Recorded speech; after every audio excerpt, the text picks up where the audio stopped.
We're back at SEMA 2024 with more stories about cars and the people behind them with the Rearview. What's the oldest car you ever been in?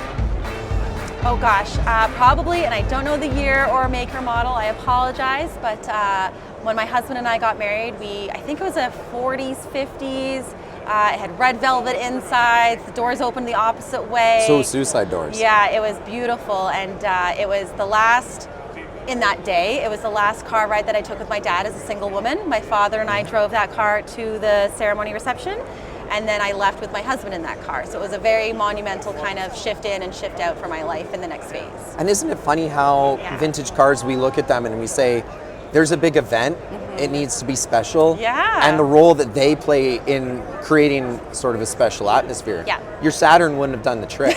Nobody wants to go there, yeah. But like you go back, you're like, how do we make this really special? How do we bring that in? And that's where vintage cars come in. There's always special moments throughout life that I think continue to come up with the cars, so it's pretty special. I'm gonna paint a picture.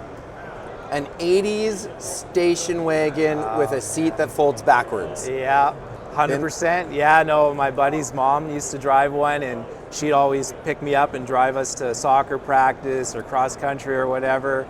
And man, that thing was crazy. You're sitting in the back and you're looking at the traffic that's coming towards you, or cars trailing behind you. And again, just being a kid, didn't know much about traffic safety or car safety, but I even knew when those cars were coming at me, like, this can't be safe, even as like a 6-year-old, 7-year-old, right? But as a 6-year-old, you didn't want to sit in the normal seat. You're like, oh, we're going in the back. It was the best, yeah. You know, let's put some kids right above the gas tank, inches away from the back of the car. Yeah, man, I mean, I just remember my buddy being back there and chatting, and we felt like we were in our own little world back there. Because all the kids wanted to be in the back. Yeah, no, my wife won't even let me put the dog in the back now, but as a kid, parents just threw us back there. And are you still friends with that buddy? No, I lost touch with him. But here's something. Friend, not still friends with him.